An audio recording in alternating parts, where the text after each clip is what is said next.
Hi kids. Welcome to the Late Night Picture Show.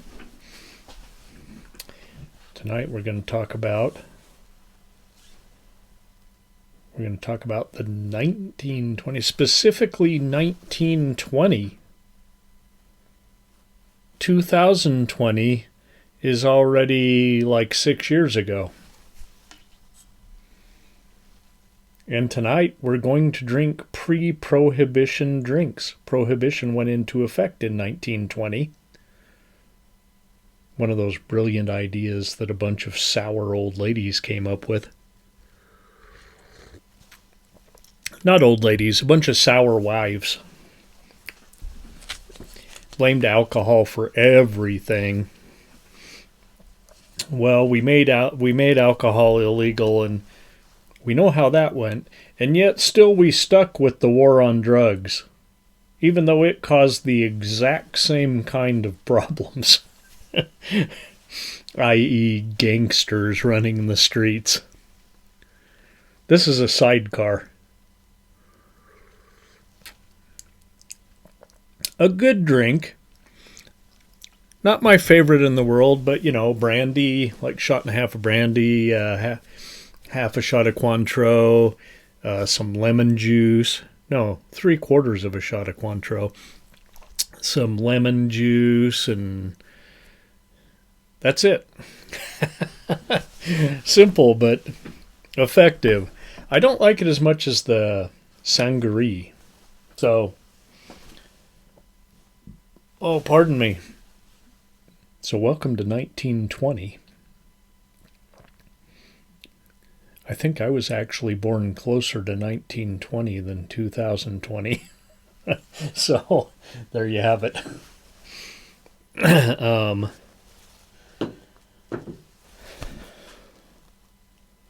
Yeah, I'm 60 all of a sudden.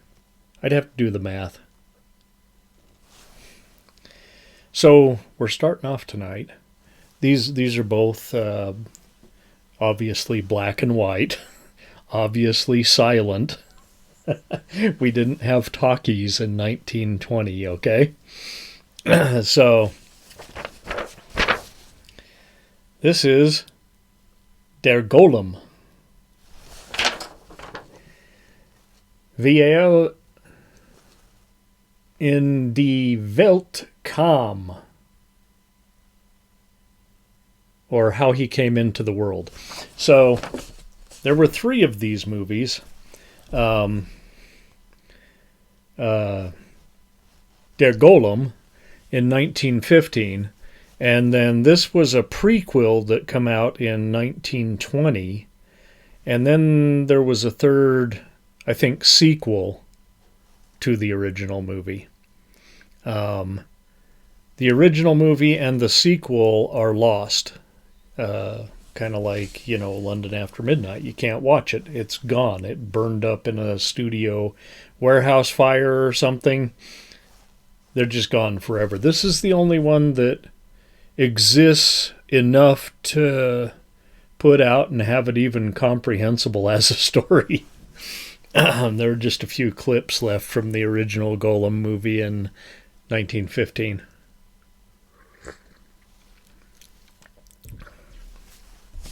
So, we'll set that nice ancient poster over there.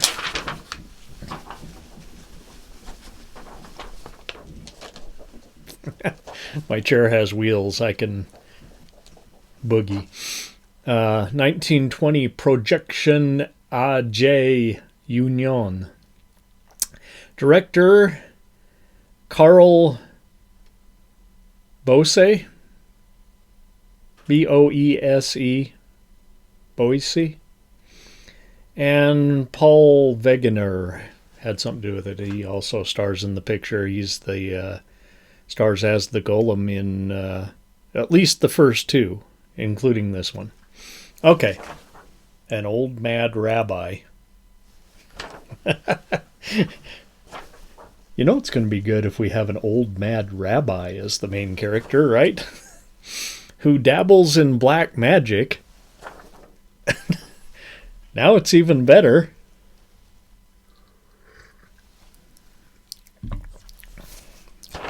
I feel like I'm in 1920 drinking out of that little tiny Coop glass.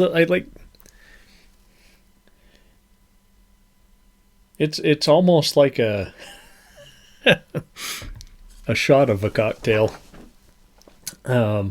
Okay, a mad old rabbi who dabbles in black magic finds he and the rest of the Jews in the town are being evicted by the king. Sound familiar? I mean, it's happened all throughout history. I mean, we're talking about Europe here. Germany's in Europe for you kids that don't know your geography.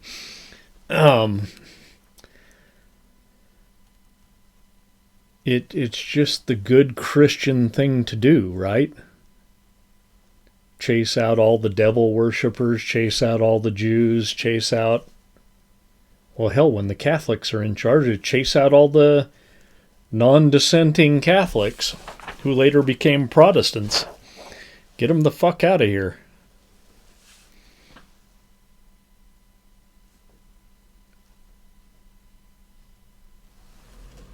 I think you can see what's going on today. Nope. Hang on a second. And we're back. Sorry about that. It's February, I know. Let's fix this. Why can't we fix it? There we go. It's February, but it was 61 degrees outside. So why the furnace kicking on in the middle of the show? I don't know. I'm like sweating in my clown suit. All right, where were we? Okay. Since the rabbi's servant girl there kind of has the hots for the king's sissy messenger, I wrote here. Effeminate? I don't know. I don't know.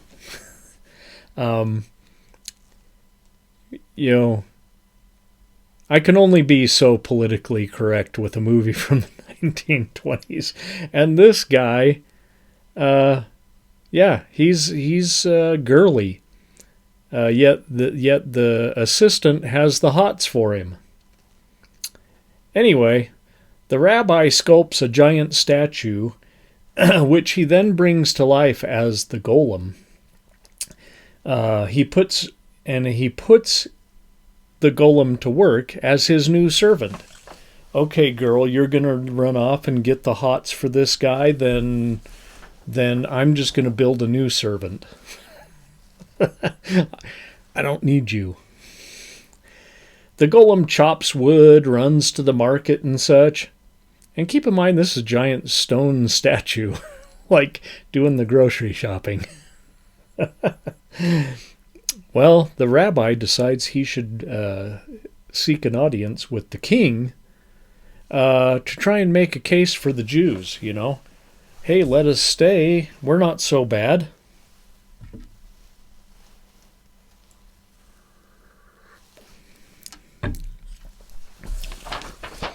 Seems like that's happened a lot throughout history.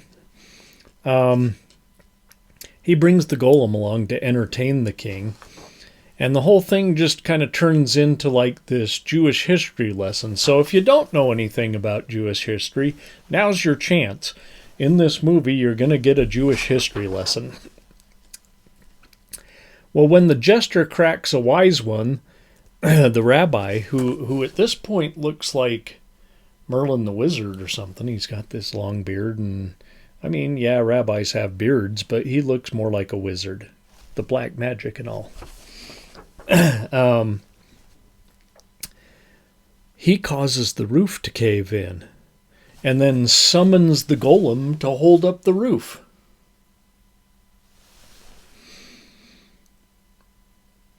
Have you noticed that we still use this method today? If there's no problem and we got to create a problem, we got to create a problem so that we can solve the problem and be the hero. We saw this at the Atlanta Olympics. We've seen this like all over the place. We see it in politics all the time. No problem, so they create a problem so that they can come to the rescue and solve it and be the hero. We see it with cops and firefighters occasionally. You know, they're like, create a problem so that they can be the hero.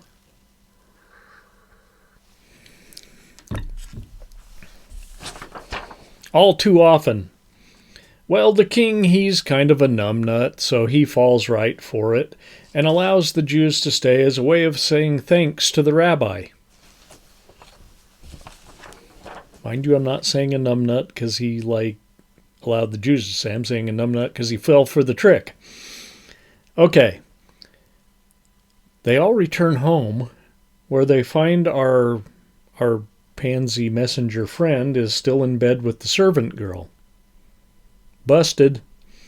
The rabbi puts the ever more menacing Golem to sleep.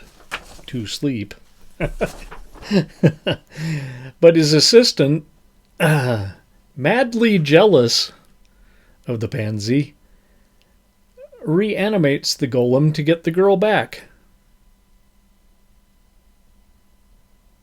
I don't know how that works. The Golem then kills the sissy, takes the girl, and wrecks the town.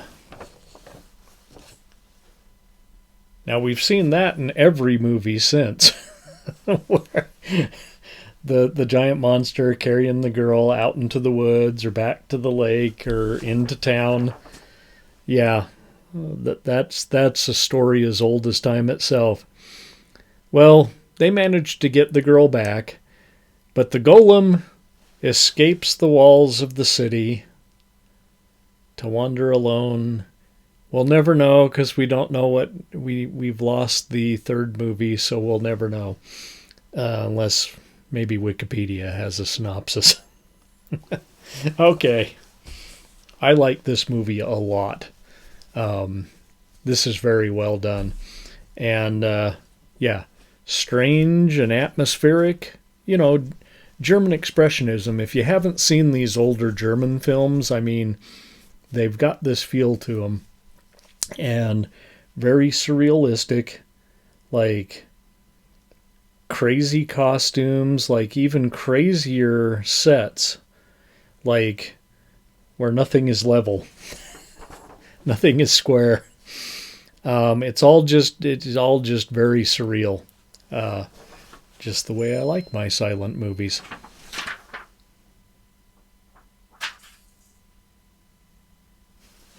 It's a 4-ring circus tonight on feature 1, The Golem, part 2. I'm not going to say that whole thing.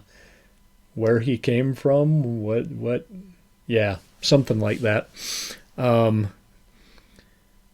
second in this, man, I would love to see this trilogy, like all of it, whether in order they were released or the order. You know, we started at the beginning, I suppose, of the story, you know, with a prequel. So, you know, I hope just like London After Midnight or any of these other lost movies, we lost so many movies. There was a fire the year I was born. There was a fire not that long ago, like maybe 15 years ago, that just wiped out a bunch of old films. It's terrible.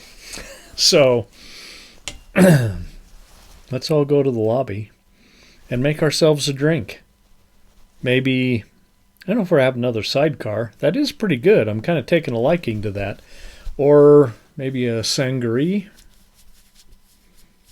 The Mary Pickford, I gave my white rum, my silver rum, to Sabrina.